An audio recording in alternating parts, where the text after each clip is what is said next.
Welcome everyone to today's video, and on today on my channel Robinlea BookBird we will be talking about the Caraval series and what I think about the series as a whole, so stay tuned.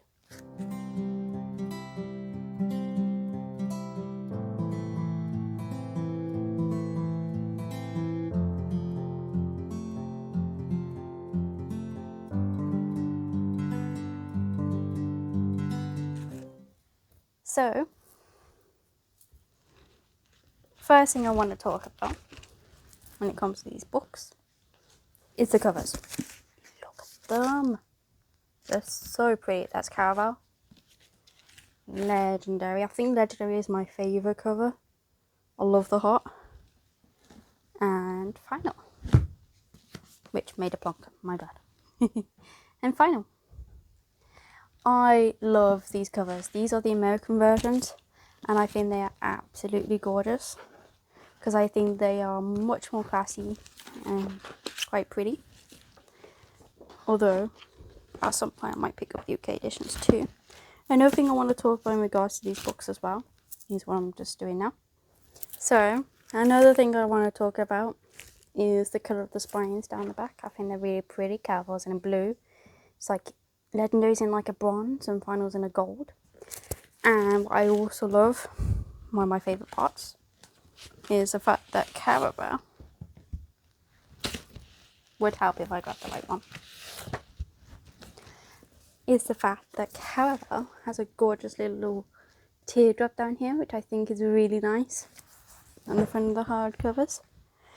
And likewise, Legendary has a reddish sun, which is really lovely. Get that into focus there. Oh. And Final has a lovely gold with a little teardrop in it. It's like a gold little wheel with a teardrop. I think that's really pretty.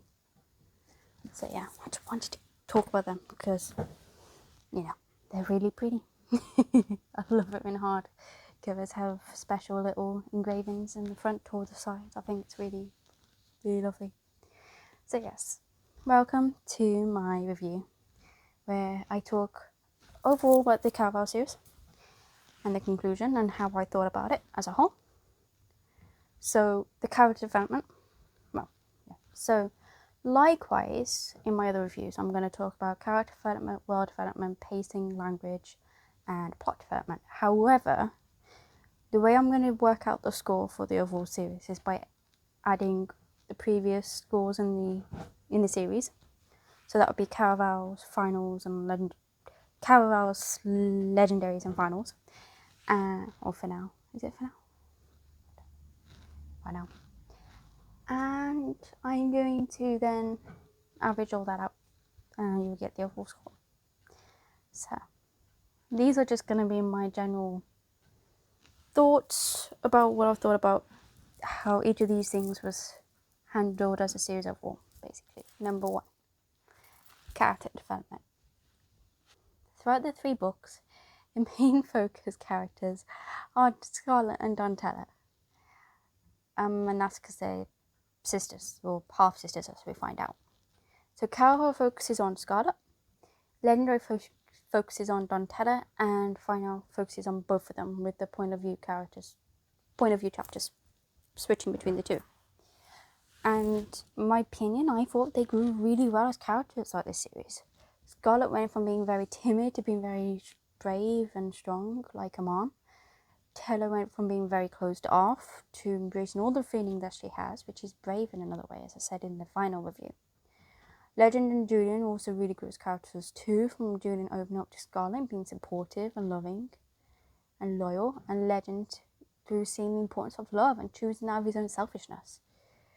There is a huge focus on love with these characters, from familiar love to romantic love. However, one type of love that wasn't touched upon, which is platonic love, like friendships. And that's kind of a shame, because I think the series would have been really nice to have had that in. I also really didn't appreciate the lack of growth from Pamela due to her being killed off. I didn't like that. I thought that was a really it wasn't very handled very well. And also Gabriel wasn't really, he kind of grew at the end a little, but parents not so much. But the main 4 characters, they grew really nicely throughout this series, and there was a lot of detail touched upon them. I think Stephanie Gardner's writing style is very heavy on growing like 3, 4, 5 main characters that are focus and crucial to the plot, and the side characters kind of just sort of aren't as important and kind of just fade away. And it really then depends on how you like your books. If you love your books where every character is important and every character grows, animals these days, hey. I got a hamster just nibbling at the bars. She's now in her ball, but she wants to come out. And I have a fluffy dog who's like, Rexy, Bruce, look at camera. No, not go out to camera.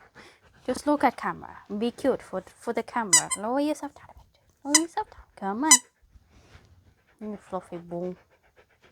Who's a little fluff ball? He's tired because he's been outside doing a bit of exercise. Because it's cooler. What's up, puppy? You want me to go Rexy? Ready? There we go. Right there. And it's covered in grass. Perfect.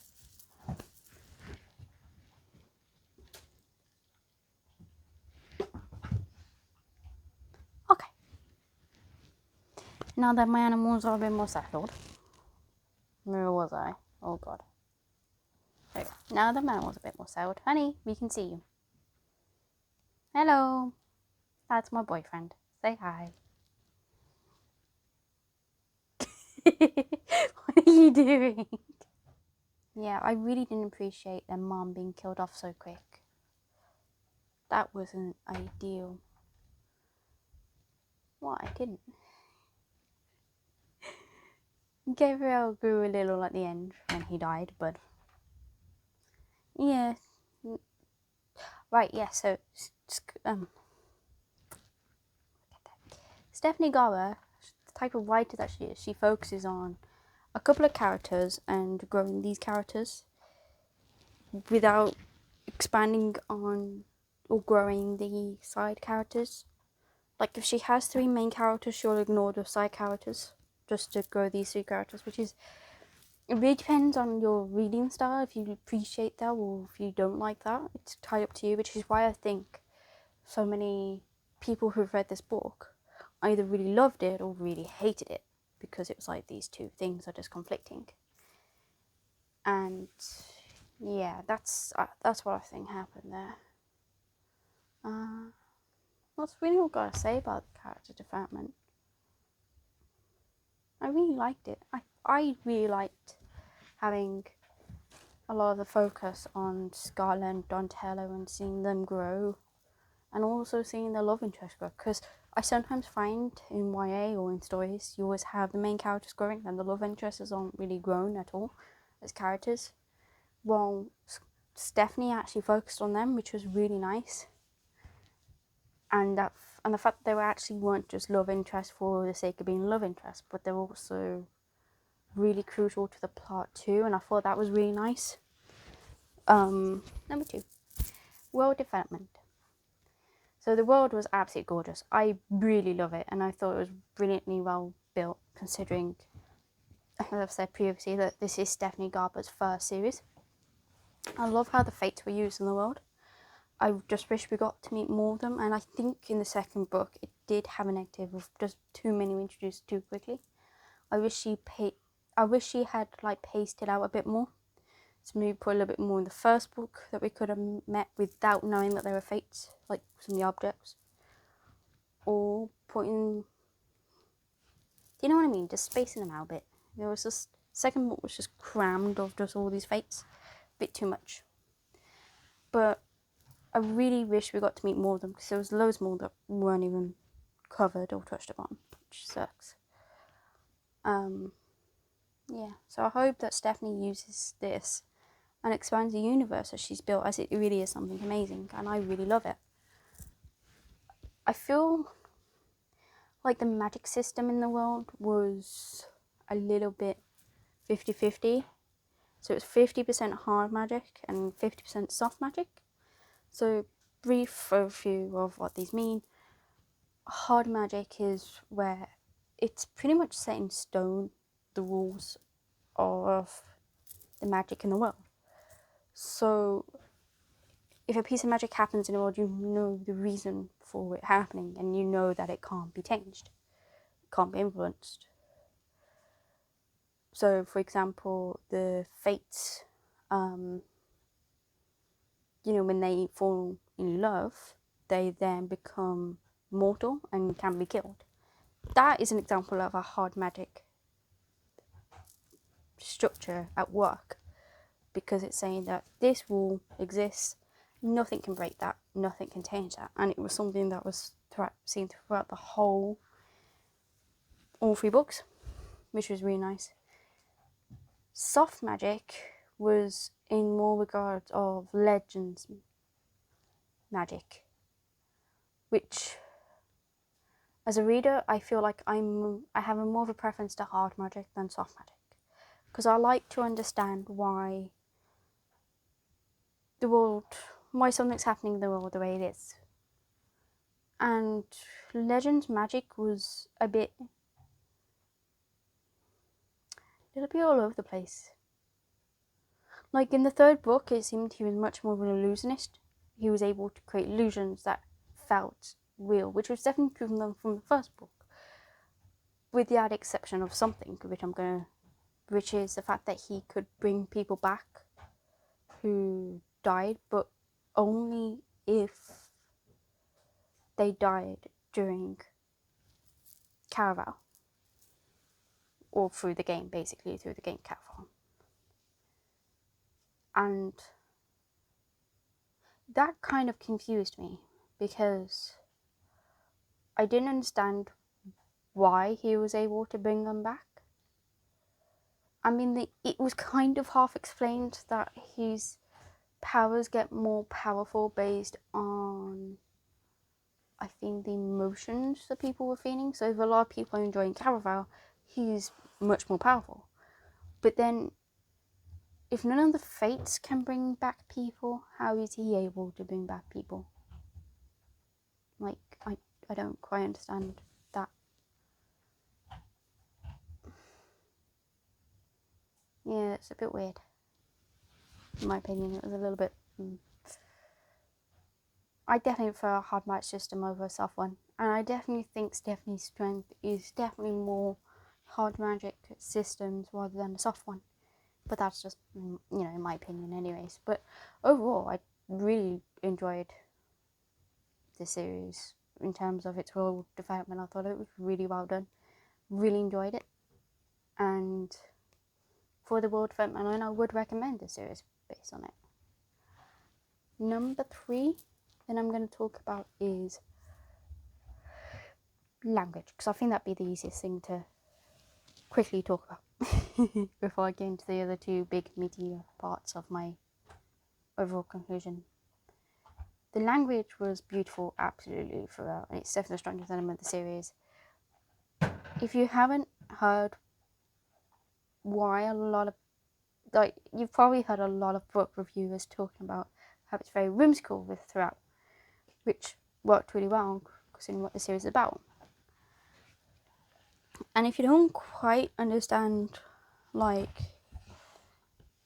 what that means, when we refer to it in that regard, it's more of the fact it's very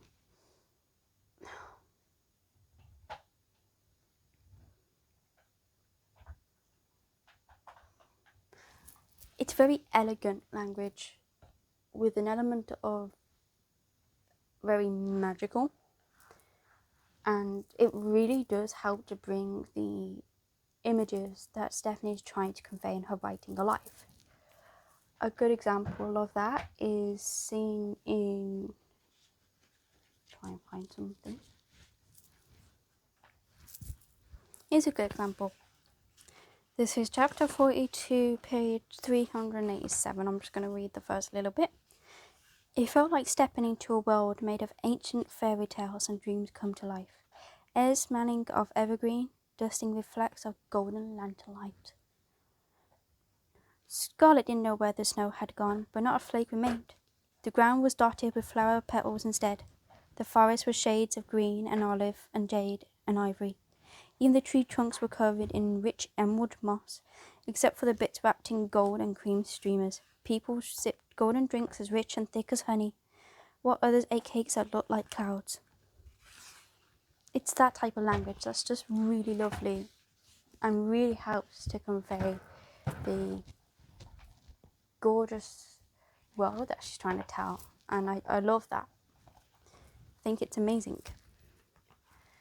So yeah, I really love the language used in the book, in the series. I think it was beautiful throughout. Yeah. Next one that I gotta talk about. Right. Number 4. Number 4. Pacing. The pacing.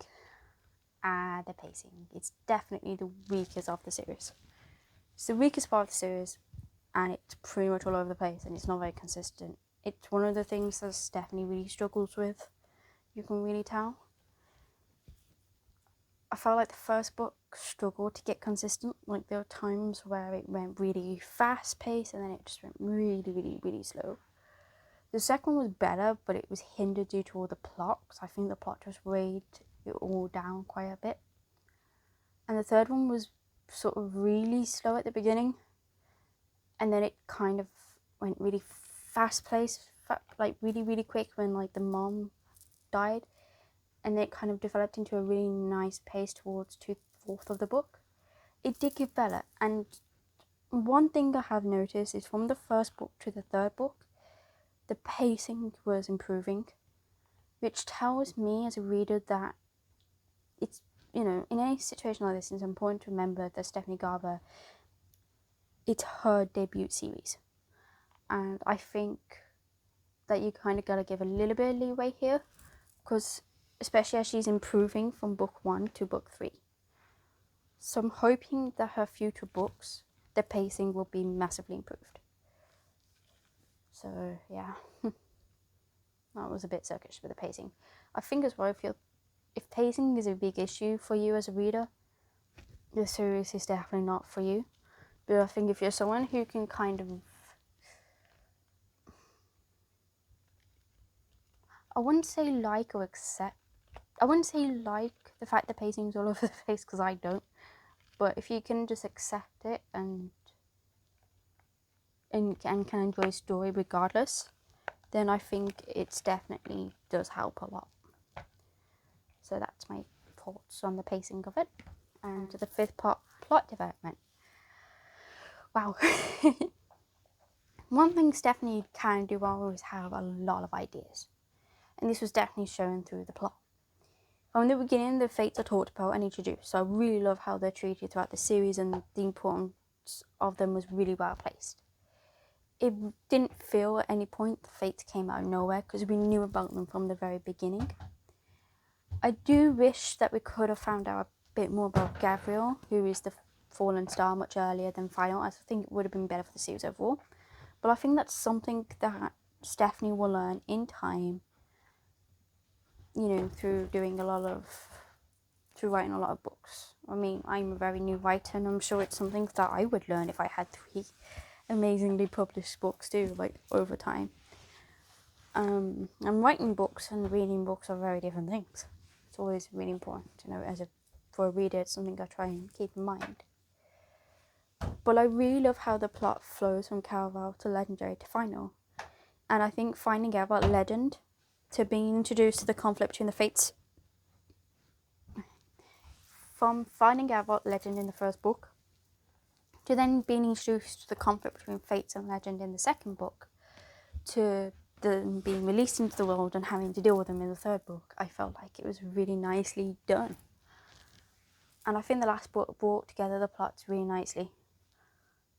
I have one little issue with the plot, and that was just the plot thread that I mentioned in the Legendary review, where I talked about who was the original heir.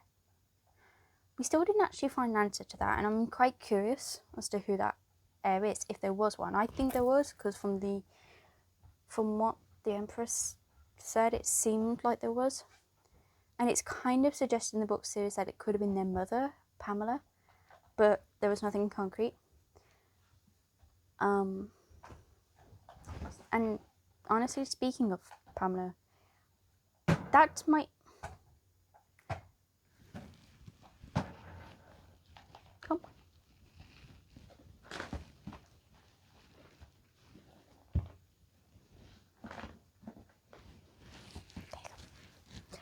Speaking of Pamela, I did not like how she was treated in the last book as a mere plot device. And I wish that Stephanie had chose to make her a point of view character in final.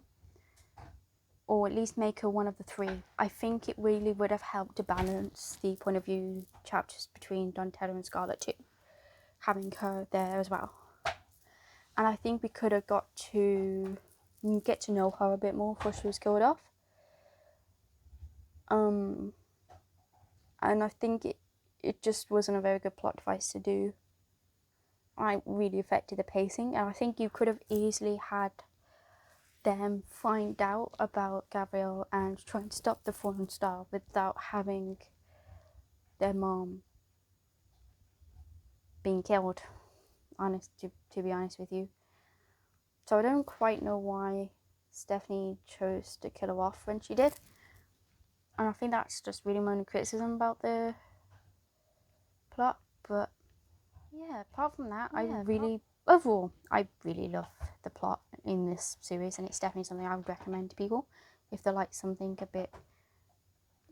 like a magical adventure with a romance. From what people are saying, this series got compared to The Night Circus.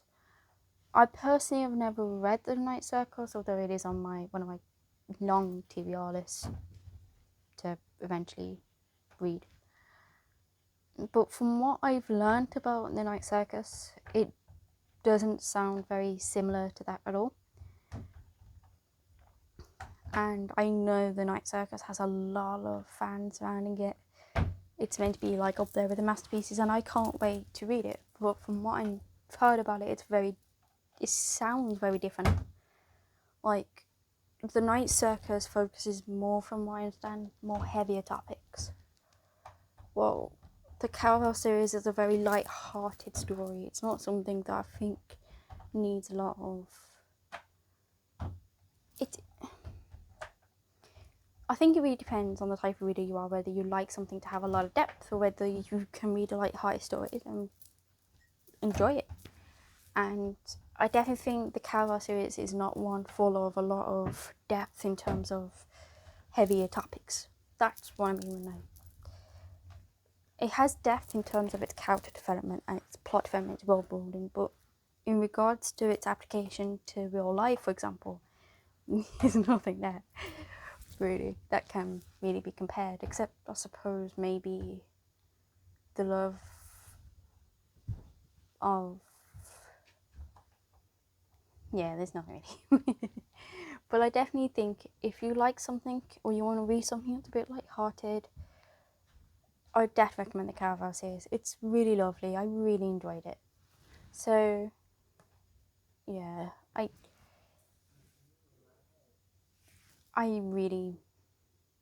definitely do think if you want to read something that has very romance heavy, this book, I would recommend this book, especially because it also has romance and it has the whole element of family love, and I think that's really lovely.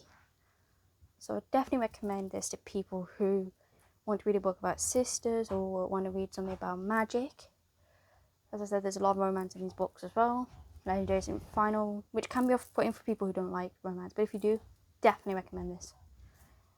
And I suppose I have to admit, I do kind of like the romance genre now, since I do like this book. So yeah, Caraval, for the scoring, got 21 out of 25. Legendary got 21 out of 25. Final got 24 out of 25, which gives this series overall 66 out of 75, which is 88%. And so it's a 5-star rating, which is really cool. So yeah. Thank you for watching my overall conclusion on the Caraval series. Thank you for watching, and I'll see you in the next one. Bye!